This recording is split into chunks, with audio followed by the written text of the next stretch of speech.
Good day, everyone. We are the Group 6, and we are here to discuss the Chapter 7, which is the cell nucleus. So, before we proceed to the topic that we are going to discuss, let me introduce you first the reporters of this chapter. So, let's begin in the left side, which is Justin Milag, and next is Ramsel Tasoy, that followed by Juliana Karen, and lastly, Ira May Cancanya.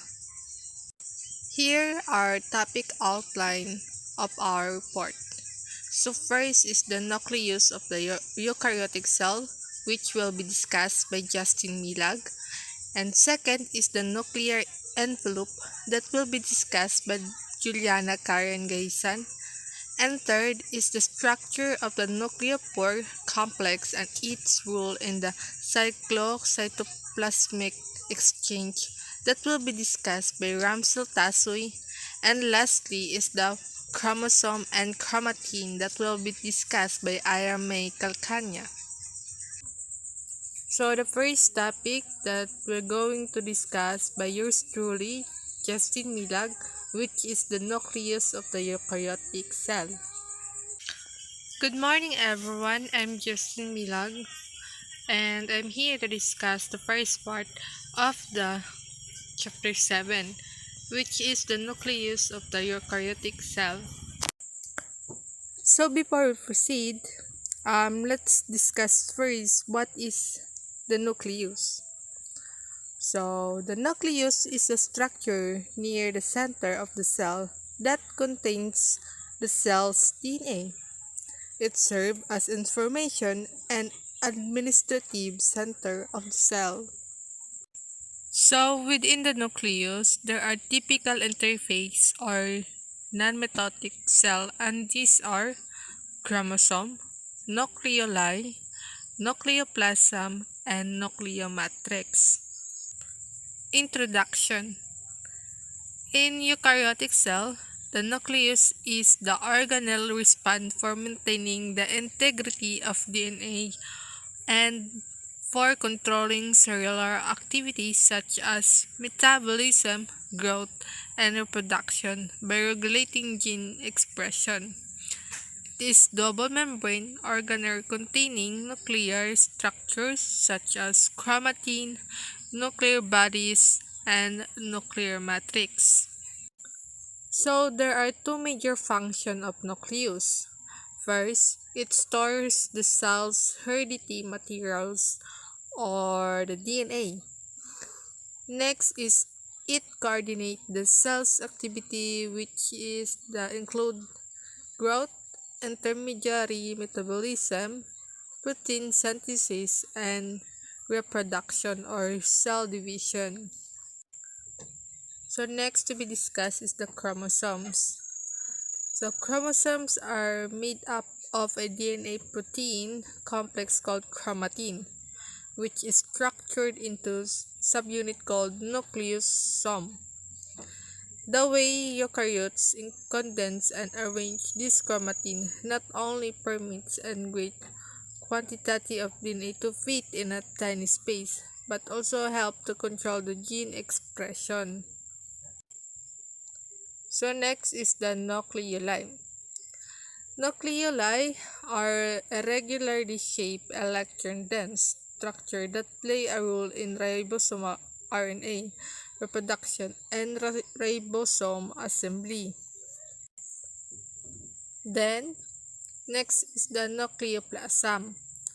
The organelle within the nucleus will be suspended in the nucleoplasm. It also aids in preservation of nucleus form and structure, as well as the delivery of components necessary for cell metabolism and function. In this figure, we can see in the figure A, which is the electron micrograph of interface HeLa cell nucleus. Heterochromatin is evident around the entire inner surface of the nuclear envelope. There are two Two prominent nuclei are visible and clumps of the chromatin that can be seen scattered throughout the nucleoplasm. And as we can see in B, it is schematic drawing showing that some of the major components of the nucleus. Here are some of the components: the nucleolus, nucleoenvelope, nucleopore, nucleomatrix, nucleoplasm, and chromatin. Good day, teaching everyone. I am the next presenter for this chapter. I am Juliana Karanti Gahisan, and I will be going to continue the discussion of our presentation. Previously, nucleus of a eukaryotic cell has been tackled. Now, we will move on to my topic, which is the nuclear envelope. So let us start by defining the term called nuclear envelope.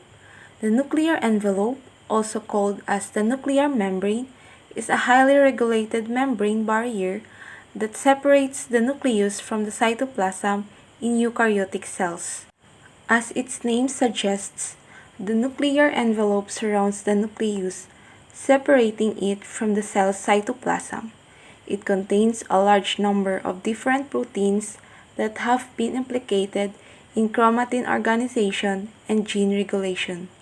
The nuclear envelope is a double membrane composed of an outer and an inner phospholipid bilayer. Each membrane is a phospholipid bilayer associated with proteins, and the two membranes are divided by 20 to 40 nanometer of space. The two membranes of the nuclear envelope are often referred to as the inner and outer nuclear membranes. Nuclear envelope separates the internal part of the nucleus from the cytoplasm. That is the boundary between the cytoplasm and the interior environment of the nucleus. So because nucleus has a very specific task, and that specific task is performed in isolation, nuclear envelope controls traffic of proteins and RNAs through nuclear pore complexes and plays a critical role in regulating gene expression. One of the purposes of the organelles is the same, which is to isolate things to provide more microenvironment to the internal part of these organelles, so different chemical reactions can take place there.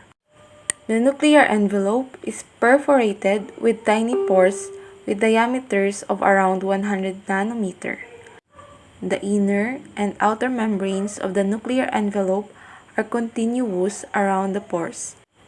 Each pore is lined with a structure of 50 to 100 different proteins known as the nuclear pore complex. These pore complexes regulate the movements of macromolecules, RNAs, and proteins into and out of the nucleus. This movement of molecules is known as nuclear transport. Small molecules can move passively through the pores, but larger molecules, including RNAs and many proteins, are too large for this and must move actively. During this active process, they are selectively recognized and transported in one specific direction. The traffic of RNAs and proteins through the nuclear pore complex is particularly important as they play a role in gene expression. Nuclear envelope consists of these three parts. There are two nuclear membranes, which is the inner and the outer membrane. And then there is a nuclear lamina, which is a kind of mesh-like structure that reinforces the inside of the nuclear envelope. Since nuclear envelope is made of plasma membrane-like material, mostly phospholipids and nuclear pore complexes, so it is strengthened with the help of a layer of proteins, which is the nuclear lamina. And then, the nuclear pore complex, or NPCs, are those channels through which the transport inside and outside of the nucleus is carried out. So, these are the three main parts of the nuclear envelope. The outer membrane is continuous with endoplasmic reticulum, or ER. The space between inner and outer membranes is directly connected with the lumen of the ER. The inner membrane has integral proteins, including ones that bind the nuclear lamina. The two membranes of the nuclear envelope are often referred to as the inner and outer nuclear membranes. The outer membrane is continuous with the cell's endoplasmic reticulum, and therefore the space between the inner and outer nuclear membranes links to the lumen of the endoplasmic reticulum. Like the endoplasmic reticulum, the outer nuclear membrane has ribosomes attached to it. Contrastingly, the inner membrane of the nuclear envelope is attached to proteins that are specific to the nucleus and therefore found nowhere else. The inner surface of nuclear envelope of animal cells is bound by integral membrane proteins to a thin filamentous meshwork called the nuclear lamina. Nuclear lamina is internal to the inner membrane of the nuclear envelope, so it's a network of protein, and that network of protein is very extensive inside the nucleus. That network is responsible for providing the support to the inner membrane because membranes are made of phospholipid molecules and those are not very strong type of membranes. So, they are supported with the help of these strong intermediate filament type of proteins which give them structure as well as the strength which is needed inside, so it is made of these proteins called lamins. The nuclear lamina provides mechanical support to the nuclear envelope, serves as a site of attachment for chromatin fibers at the nuclear periphery, and has a poorly understood role in DNA replication and transcription. The filaments of the nuclear lamina are approximately 10 nanometer in diameter and composed of polypeptides called lamins. Lamins are a class of intermediate filament proteins that associate to form higher order structures. Lamins are members of the same superfamily of polypeptides that assemble into 10 nanometer intermediate filaments of the cytoplasm.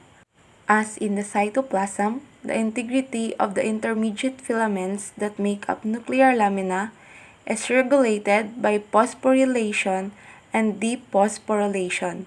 The disassembly of the nuclear lamina prior to mitosis is induced by phosphorylation of the lamins by a specific protein kinase.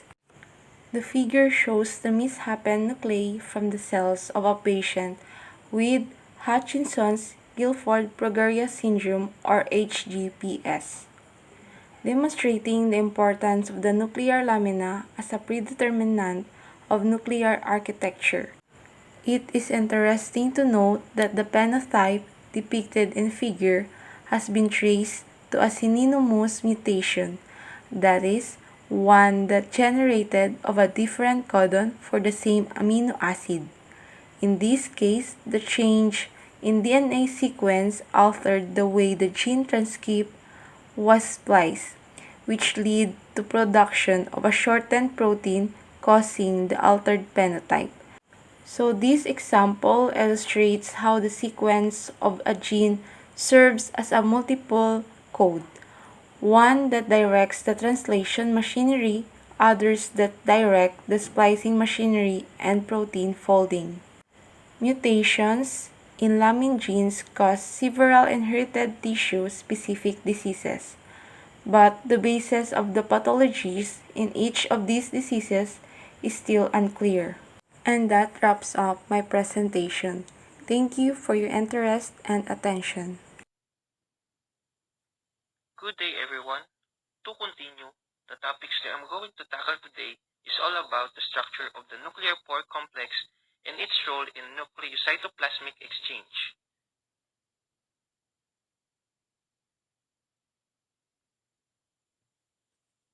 So, what is the structure of nuclear pore complex? The nuclear pore is a protein-like channel in the nuclear envelope that controls molecular transport between the nucleus and cytoplasm.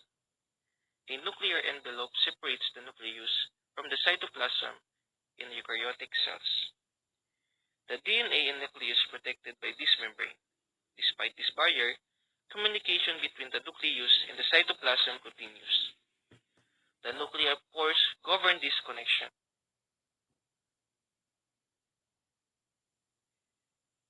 Each nuclear pore is a huge protein complex that allows tiny molecules and ions to freely flow through the nucleus or diffuse.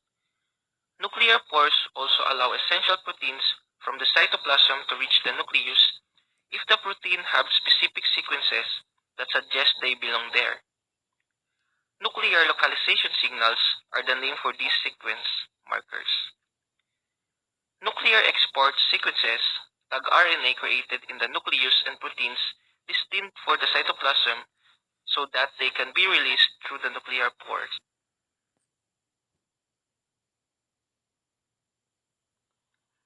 The nucleoporins that make up the nuclear pore complex or NPC ring have an octagonal symmetry that is retained across practically all organisms, from yeast to humans. The nuclear envelope serves as a barrier between the nucleus and the cytoplasm, with nuclear pores serving as entry points. The nuclear envelope, unlike the plasma membrane, which inhibits macromolecules from passing between the cytoplasm and the extracellular environment, is a hub of activity for RNA and protein trafficking in both directions between the nucleus and the cytoplasm. Large amount of proteins generated in the cytoplasm and transported across the nuclear envelope are required for the replication and transcription of genetic materials within the nucleus. In contrast, mRNAs, tRNAs, and ribosomal subunit produced in the nucleus must go in the reverse direction through the nuclear envelope. Some lysosome components, such as snRNAs, go in both directions. They are generated in the nucleus, assembled into RNP particles in the cytoplasm, and then returned to the nucleus to perform mRNA processing. Consider a HeLa cell, which is expected to have roughly 10 million ribosomes. To get a sense of the volume of the traffic between the two primary cellular compartments, a single HeLa cell nucleus imports around 560,000 ribosomal proteins and exports approximately 14,000 ribosomal subunits every minute to maintain its growth.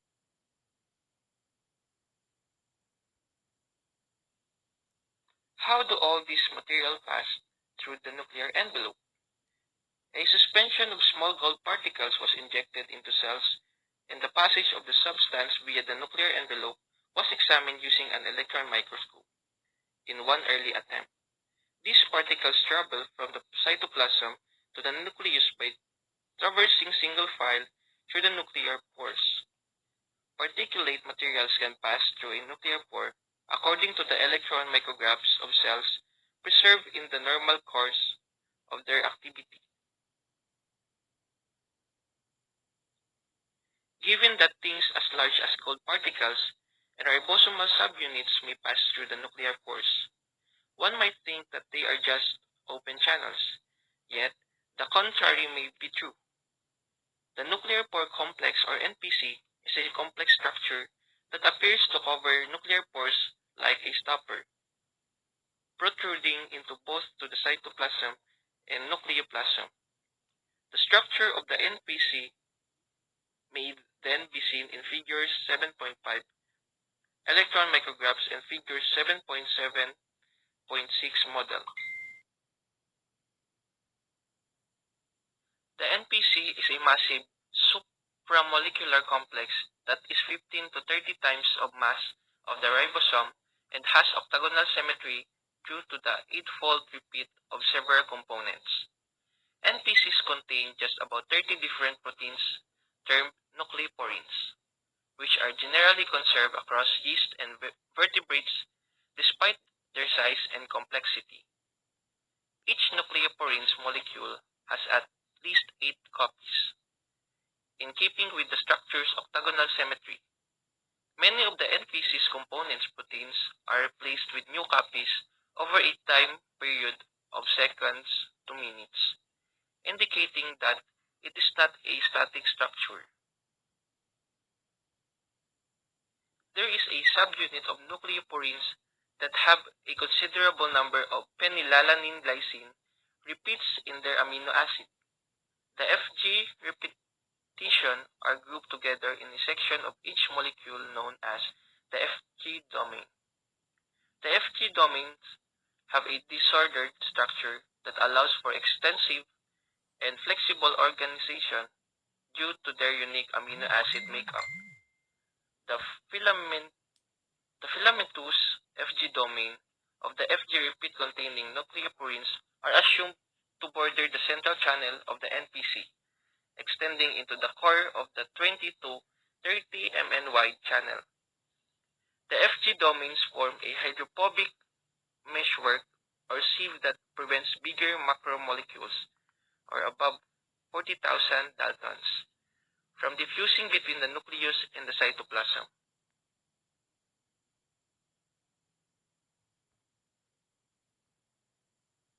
This figure shows the scanning electron micrographs of the nuclear pore complex from isolated nuclear envelopes of an amphibian oxide. While this figure is a model of a vertebrate nuclear pore complex or NPC. It is thought that nucleoplasmin, one of the most abundant nuclear proteins of amphibian oxides, contains a stretch of amino acid near its C-terminus that function as a nuclear localization signal, as discovered by Robert Lasky and his colleagues at the Medical Research Council of England in 1982. This region allows a protein to reach the nuclear by passing the nuclear pores. The best studies LNS, often known as classical. NLS is made up of one or two short lengths of positively charged amino acids. The NLS, proline lysine, lysine, lysine, arginine, lysine, valine, is found in the T antigen encoded by the virus SB40, for example.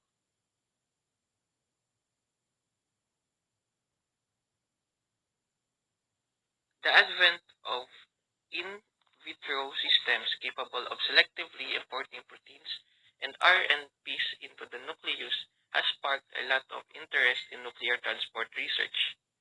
Researchers can use this system to figure out which proteins are essential for a macromolecule nuclear import.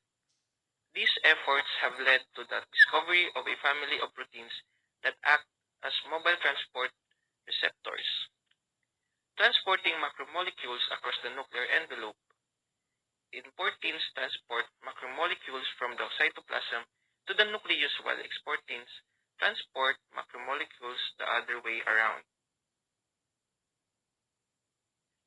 Figure 7.78 depicts some of the major processes involved in the nuclear import of a protein with a classical LNS, such as nucleoplasmin. When a LNS containing cargo protein binds to import, a cytoplasmic heterodimeric soluble LNS receptor import commences.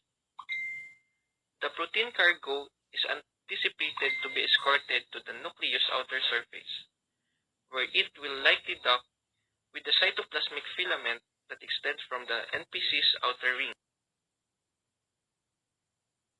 While figure 7.7b shows gold particles bound to these filaments, which were coated with LNS-containing nuclear protein and carried through the nuclear pore complex. The receptor cargo complex subsequently travels through the nuclear pore by interacting with the Fg domain of the Fg-containing nucleoporins in a sequence of sequential contacts. These interactions are hypothesized to dissolve part of the Fg-rich meshwork that lines the channel's interior, allowing to the receptor cargo complex to pass through.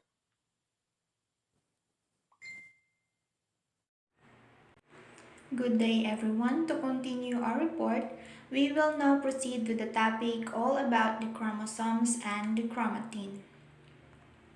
First, we are all familiar that chromosomes is a thread-like structure of nucleic acids and also a protein found in the nucleus of most living cells carrying genetic information in the form of genes. Chromosomes appear at the beginning of mitosis and disappear once when cell division has ended. This provided a big question among cytologists on what is the nature of the chromosome in the non-mitotic cell. On the other hand, before that we have a chromatin. So chromatin, the material of which the chromosomes of organisms other than bacteria are composed. It is consists of protein, RNA, and DNA. To continue in packaging the genome, remains one of the most intensively studied processes of variant assembly, bringing together diverse but complementary fields of biochemistry, molecular genetics, structural biology, and biophysics. In human cell, contains about 6.4 billion base pairs of DNA divided among 46 chromosomes. Each unreplicated chromosome contains a single continuous DNA molecule. Also, the larger the chromosomes, the longer the DNA it contains. So the picture showing an example of packaging the genome from a single chromosomes with a size of 1400 nanometer into a 250 nanometer wide fiber and so on, going up featuring a 2 nanometer as a DNA double helix. Next will be the lowest level of chromosome organization, which is the nucleosome. So nucleosome as the basic subunit of chromatin structure. They are visible as a bead-like regions along the chromosomes during meiotic prophase. Each is composed of DNA wound around the histone protein core, which itself consists of 2 copies each of 4 different types of histones. So histones is a remarkable group of small proteins that possess an unusually high content of the basic amino acids arginine and lysine. So from what we saw in the picture, histones are the major structural proteins of chromosomes. The DNA molecule is wrapped twice around the histone octamer to make a nucleosome. 6 nucleosomes are assembled into a solenoid in association with H1 histones. Next, we have 5 major classes of histones which considered as a core histones presented by H2A, H2B, H3, and H4, and the other one is the linker histone which is the H1 or H5. So the table being presented of a calf-thymus histones. From left, the H1 going down to H4, and then the number of residues to the mass, and then the percent of arginine content, the lysine, and to the unit evolutionary period, where the time for a protein's amino acid sequence to change by 1% after 2 species have diverged. So why are histones so highly conserved? It is because that histones interact with the backbone of the DNA molecule. The second one is nearly all amino acids in a histone molecule are engaged in an interaction with another molecule. So during early 1970s, it was found that when chromatin was treated with non-specific nucleuses, most of the DNA was converted to fragments of approximately 200 base pairs in length.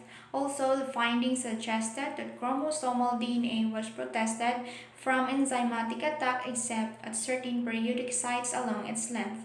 was presumed that the proteins associated with the DNA were providing the protection. During 1974, Roger Comberge at Harvard University proposed an entirely new structure for chromatin, proposed that DNA and histones are organized into repeating subunits called nucleosomes.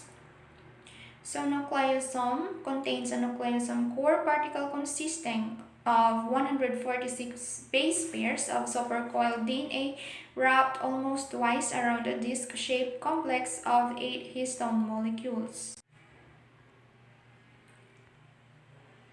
Previously, we tackled that among the 5 major classes of histones, the 4 is considered as a core histone or a histone core.